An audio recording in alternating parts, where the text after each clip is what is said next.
This is HOA Neighbor Wars. A snow route sign turned into her favorite threat. Melissa jabbed a gloved finger at my curb and yelled that my snow mound was pushing into the street, and the HOA would bill me for plow damage unless I moved it before the next pass. "You are going to shovel while the tow driver watches, or the tow happens," she said, and I could see the tow truck idling behind her with the brake lights glowing red in the gray morning light. My breath came out in clouds, and I checked my watch, because the storm warning said heavy snow starts tonight, and I have to clear and document before dark.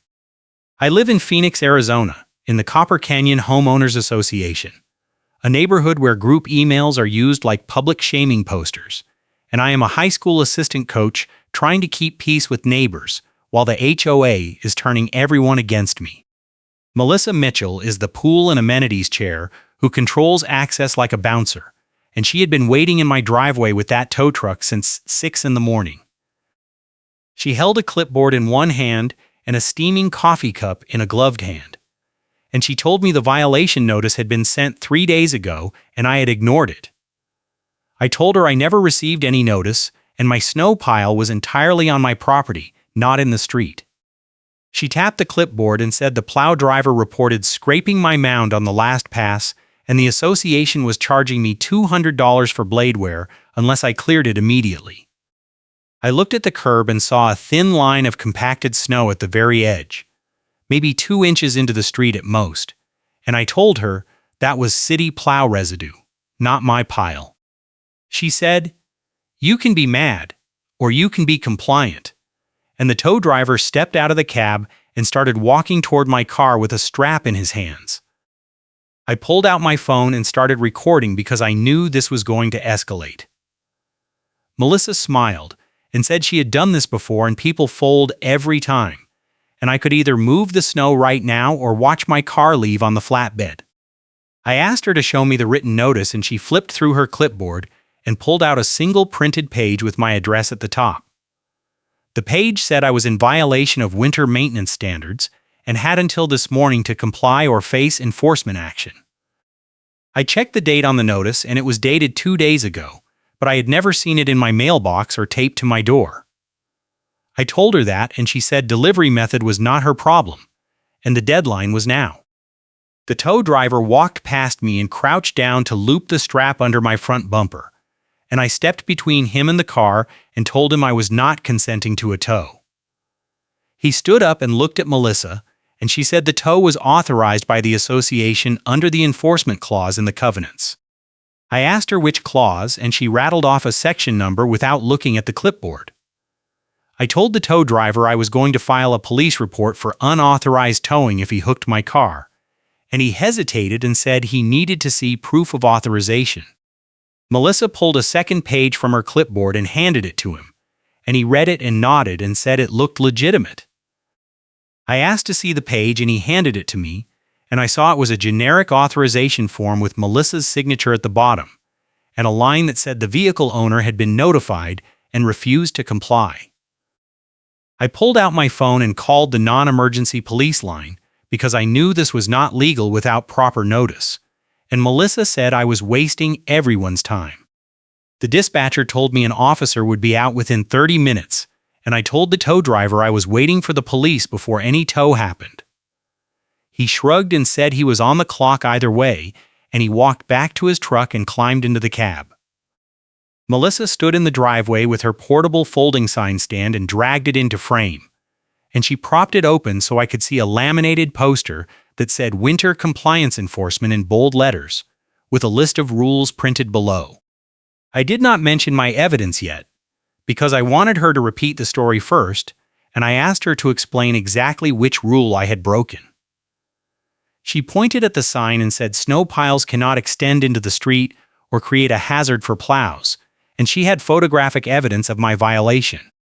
I asked to see the photos, and she pulled out her phone and swiped through a few images and held the screen up. I saw a picture of my curb taken from the street, and there was a thin ridge of compacted snow at the edge, but it was clearly plow residue, not my pile. I told her that, and she said the plow driver had confirmed my pile was the cause, and the association was treating it as fact. I asked if I could see the plow driver's statement, and she said it was internal documentation and I had no right to see it. I told her that was not how enforcement worked and I was entitled to see the evidence before any penalty, and she said the covenants gave the board full discretion on compliance matters. I checked my watch because I was losing time and the storm was coming, and I needed to clear my driveway and document everything before dark. The police cruiser pulled up to the curb 10 minutes later, and an officer stepped out and walked over. Melissa immediately handed him her clipboard and said I was refusing to comply with a valid HOA enforcement action and blocking a tow. The officer looked at me and asked if that was accurate, and I told him I had never received the notice until this morning and the tow authorization was based on false evidence. He asked Melissa if she had proof of delivery for the notice, and she said the association was not required to provide proof, only to make a good faith effort. The officer said that was not how property enforcement worked, and he needed to see proof of proper notice before he could allow a tow. Melissa's face went red and she said the HOA had authority under the covenants, and the officer said the covenants did not override state law on towing. I handed the officer the proof and asked for an incident number immediately, and he looked at the document and nodded and said he would include it in his report. Melissa demanded to see what I had given him, and the officer said it was a third-party inspection report proving the property was compliant and the HOA had misread the standard. She grabbed for the paper, and the officer stepped back and told her to calm down, and she said the inspection was irrelevant because the plow driver's statement was the deciding factor. The officer said the inspection was dated yesterday and showed no violation, and the plow driver's statement would need to be verified before any enforcement action. He told the tow driver the tow was not authorized and he was free to leave, and the driver unhooked the strap and climbed back into his truck and drove off. Melissa stood in the driveway with her clipboard shaking in her hand and told me this was not over. She said the board would review my file and find other violations, and I would regret challenging her authority. I told her I looked forward to the review, and she turned and walked back to her car. The officer handed me a copy of the incident report and told me to keep all my documentation, and he said HOA disputes like this were common, but the association could not override due process. I thanked him and he left, and I went inside to start organizing my evidence because I knew Melissa was going to escalate. That afternoon, I got an email from the HOA management company saying my gate access code had been reset for security reasons, and I needed to contact the office to request a new code. I called the office and the receptionist told me there was a hold on my account due to an open compliance matter, and access would be restored once the matter was resolved. I asked what compliance matter and she said she could not discuss it over the phone, and I needed to submit a written request for information. I told her that was absurd and I needed gate access to get in and out of my neighborhood, and she said temporary access could be arranged if I paid a $50 processing fee. I asked to speak to a manager, and she said the manager was unavailable and I should send an email. I hung up and immediately drafted an email demanding restoration of my access and an explanation for the hold. The next morning, I received a reply from the management company saying the hold was placed at the request of the board due to an ongoing enforcement action, and access would be restored after the next board meeting in 2 weeks. I replied and said locking me out of my own neighborhood was retaliation, and I was filing a formal complaint with the state HOA ombudsman. I copied Melissa on the email and she replied within minutes saying the board had the authority to restrict access for non-compliant homeowners, and I could avoid further penalties by accepting the violation and paying the fine. I wrote back and said there was no violation and I had proof, and she replied saying the board would review all evidence at the meeting. I checked my watch and realized the storm was starting in less than 6 hours, and I still had not cleared my driveway or documented the current state of my snow pile. I grabbed the cracked ice melt scoop and started clearing the thin ridge of snow at the curb, and I took photos every few minutes to document the process. The scoop handle was split down the middle, and it kept flexing when I pushed. But it was the only tool I had that Melissa had not tried to confiscate yet. She had insisted I must use it to comply during one of her earlier driveway inspections, and I had kept it as proof of her absurd micromanagement. I finished clearing the curb and took a final photo showing a clean edge with no snow in the street, and I emailed the photo to the management company with a timestamp. I also sent a copy to my ally, a former HOA board member named Richard, who had resigned after Melissa took over the pool and amenities chair position. Richard had warned me that Melissa was running a winter safety committee like a private police force with no authority, and he had offered to testify if I needed a witness. Richard called me that evening and said he had heard about the tow truck incident from another neighbor, and he wanted to help. I told him about the gate lockout and the upcoming board meeting, and he said Melissa had been using the same tactics on at least 5 other homeowners over the past 2 months. He said the management company had received multiple complaints, but the board had ignored them, and he suspected Melissa was collecting fines to pad the association's reserve fund. I asked if he had proof, and he said he had copies of the board minutes from the past year, and he could see a pattern of escalating winter enforcement actions that started right after Melissa became chair. He offered to bring the minutes to the board meeting and present them as evidence of selective enforcement, and I told him I would take any help I could get. The storm hit that night and dumped 8 inches of heavy wet snow across the neighborhood. I woke up at 5 in the morning and went outside to clear my driveway before the plows came through, and I saw Melissa standing at the end of my driveway with a clipboard and a camera. She was wearing her red belted wool coat with the hood up and her blue earmuffs, and she had the cracked ice melt scoop in one hand like a prop. She told me she was conducting a pre-plow inspection to document snow pile placement, and she was going to take photos of every driveway on my street. I told her to get off my property, and she said the easement extended to the curb and she had the right to inspect. I started recording on my phone and told her I was documenting her harassment, and she smiled and said harassment required a pattern of behavior, and this was just one visit. She took photos of my driveway from 3 different angles and then walked to the curb and took close-ups of the snow pile I had started building. I had piled the snow entirely on my property, at least 2 feet back from the curb, and I had left a clear path for the plow to pass. She measured the distance from the pile to the curb with a tape measure and wrote the number on her clipboard, and then she told me the pile was too close to the street and would need to be moved back another foot. I asked her to show me the rule that specified pile placement distance, and she said it was in the winter maintenance guidelines that had been sent to all homeowners in November. I told her I never received any winter guidelines, and she said delivery method was not her problem. She turned and walked to the next driveway, and I went inside to find the email she claimed she had sent.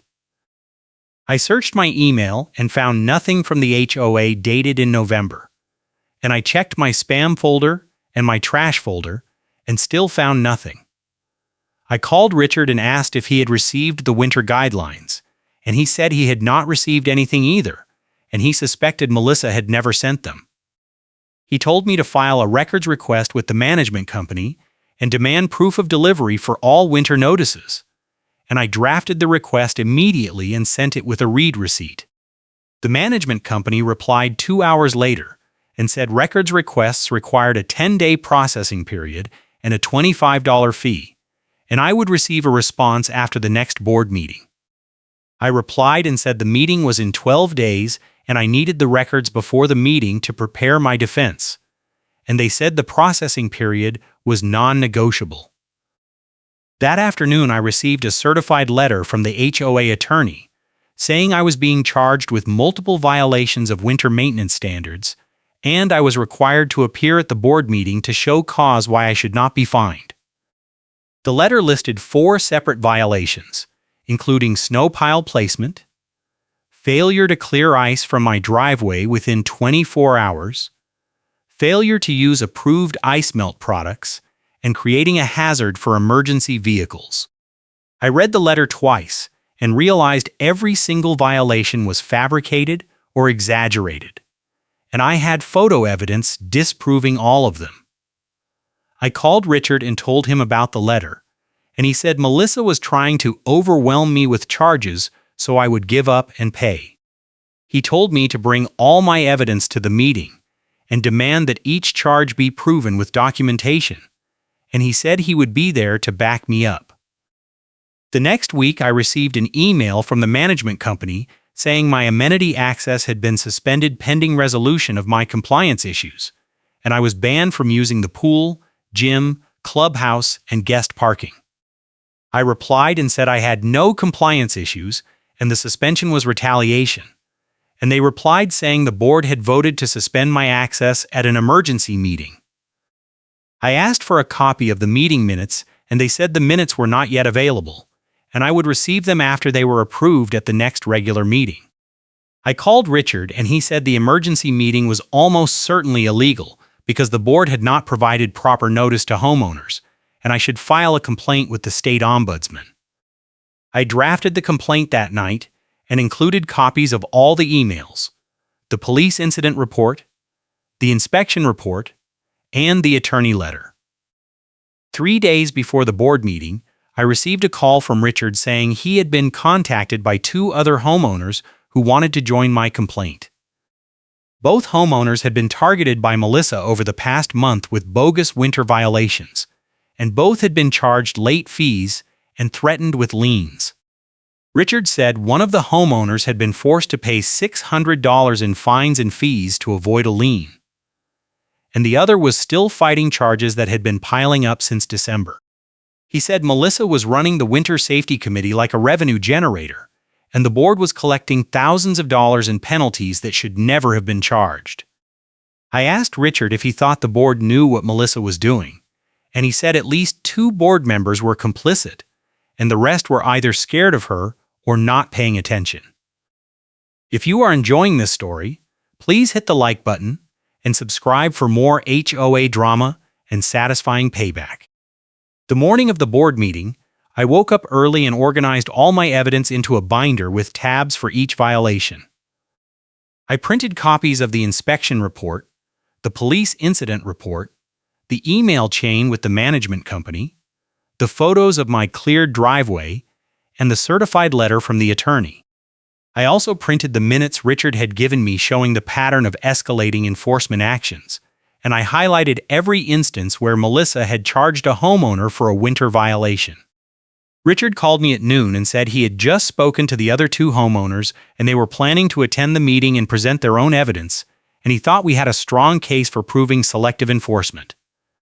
I told him I was ready, and he said he would meet me at the clubhouse parking lot an hour before the meeting started. I arrived at the clubhouse an hour early and found Richard waiting in the parking lot with the 2 other homeowners. One was a man in his 50s who introduced himself as Dan, and the other was a woman in her 40s who introduced herself as Carol. Both of them looked exhausted and angry, and they told me they had been dealing with Melissa's harassment for weeks. Dan said he had been charged $300 for failing to clear ice from his sidewalk within 12 hours of a storm, even though he had cleared it within 6 hours and had photos to prove it. Carol said she had been charged $400 for using the wrong type of ice melt, even though the HOA had never specified which products were approved. Richard told us the meeting was going to be tense because Melissa had packed the board with allies, and we needed to stay calm and stick to the facts. We walked into the clubhouse and found the meeting room already set up with a long table at the front for the board members and rows of folding chairs for homeowners. Melissa was sitting at the center of the table with her clipboard and her portable folding sign stand propped up beside her, and she was talking to 2 other board members in low voices. The room started filling up with neighbors, and I recognized at least 10 people who had been copied on the winter enforcement emails. Richard whispered that this was the biggest turnout he had seen in years, and he thought people were finally fed up with Melissa's tactics. The board president called the meeting to order at 7 sharp and asked if anyone had items for public comment. I stood up and said I wanted to address the winter enforcement actions that had been taken against me and several other homeowners, and I had evidence proving the charges were baseless. Melissa interrupted and said my violations were a closed matter and I was required to show cause, not present a defense. The board president told her to let me speak, and she sat back with her arms crossed. I opened my binder and started going through each violation one by one, and I showed the inspection report proving my property was compliant, the police incident report confirming the tow was not authorized, the photos proving I had cleared my driveway and curb, and the email chain showing I had never received the winter guidelines. I also presented the minutes Richard had given me and pointed out the pattern of escalating enforcement actions. And I said the board was selectively targeting homeowners to generate revenue. Melissa stood up and said the minutes were irrelevant because the board had full discretion to enforce compliance, and the covenants gave her the authority to inspect properties and issue violations. I asked her to cite the specific covenant section that gave her inspection authority, and she rattled off a section number without looking at her clipboard. I pulled out a printed copy of the covenants and flipped to the section she had cited, and I read it aloud. The section said the board could conduct inspections with advance notice and homeowner consent, and it did not give any individual board member unilateral authority. I asked Melissa if she had provided advance notice for any of her inspections, and she said notice was implied when homeowners signed the covenants. I told her that was not how notice worked, and several neighbors in the audience started murmuring agreement. Richard stood up and said he had been on the board for 6 years before resigning, and he had never seen winter enforcement actions conducted the way Melissa was conducting them.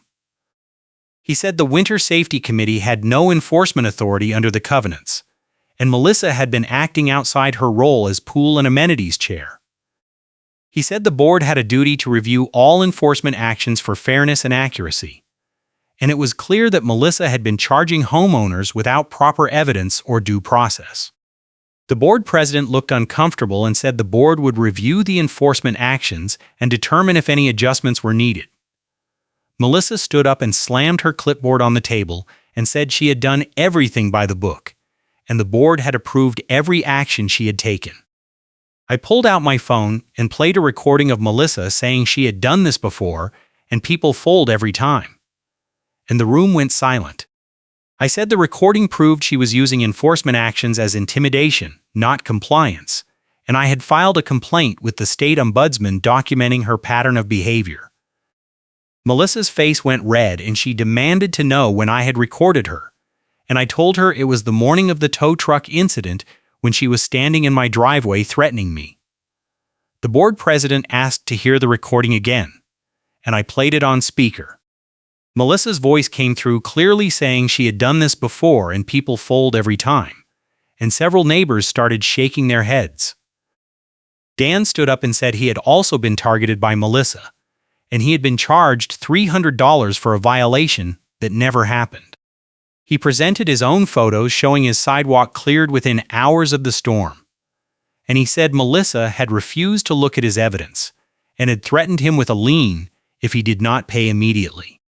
Carol stood up and said she had been charged $400 for using the wrong ice melt, and Melissa had never provided a list of approved products. She said she had asked the management company for the list multiple times and had been told no list existed, and she suspected Melissa had invented the rule.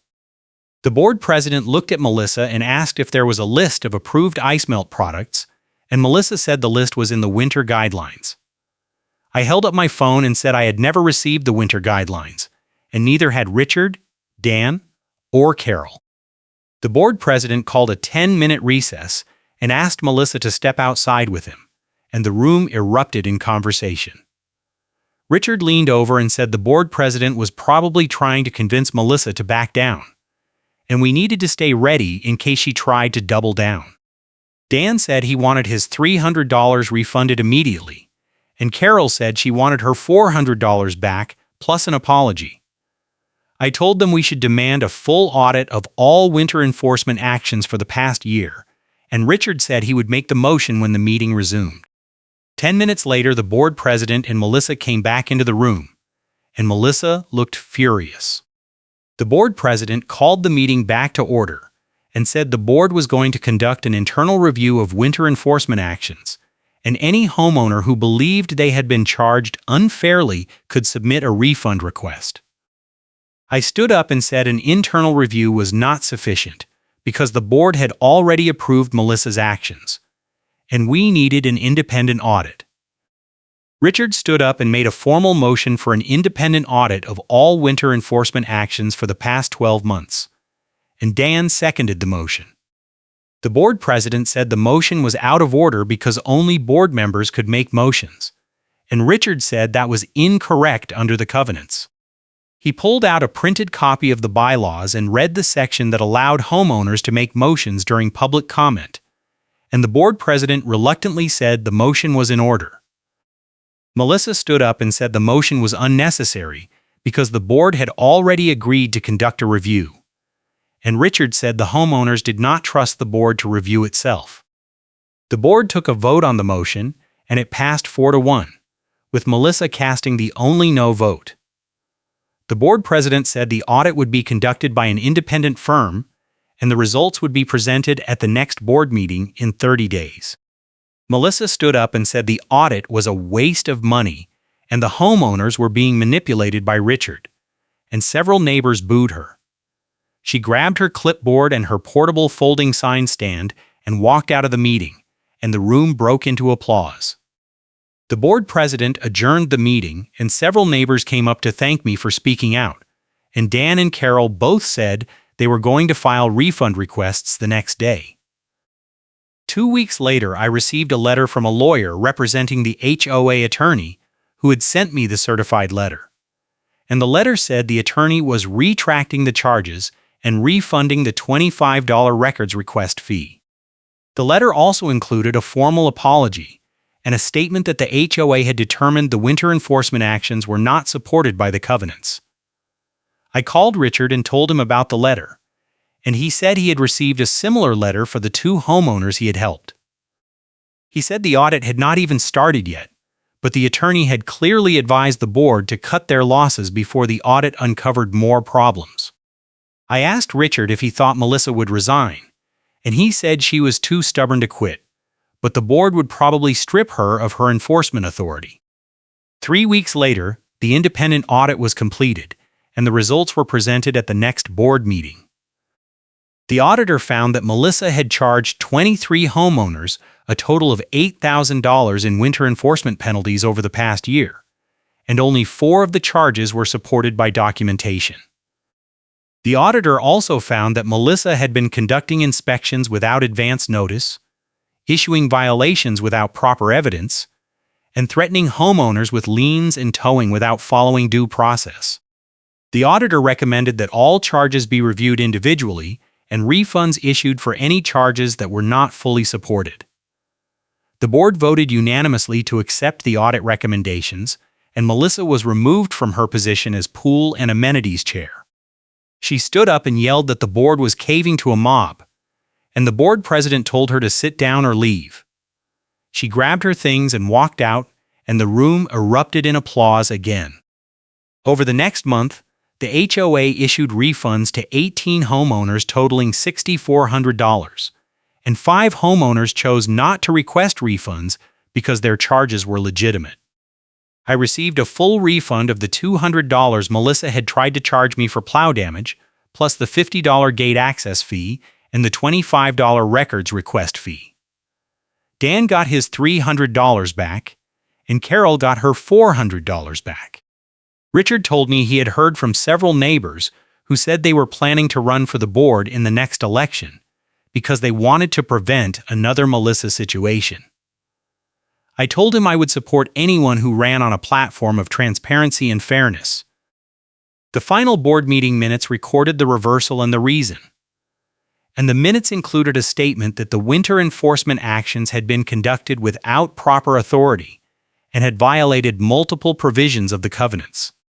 The minutes also included a formal apology to all affected homeowners and a commitment to revise the winter maintenance guidelines to include clear standards and proper notice procedures. I printed a copy of the minutes and kept it in my binder with all my other evidence, and I sent a copy to the state ombudsman to close out my complaint. The ombudsman replied and thanked me for documenting the case, and said my complaint had helped identify systemic issues with HOA enforcement practices across the state.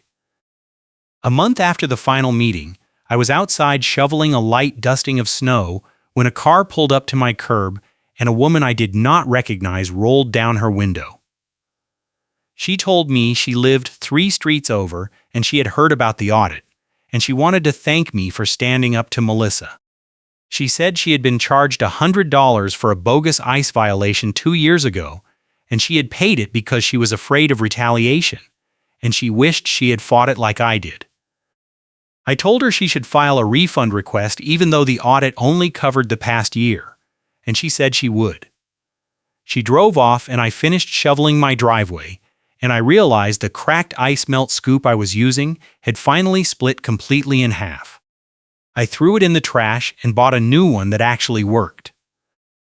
Richard called me a few weeks later and said the board had voted to disband the Winter Safety Committee entirely, and all enforcement actions would go through the full board with proper notice and documentation.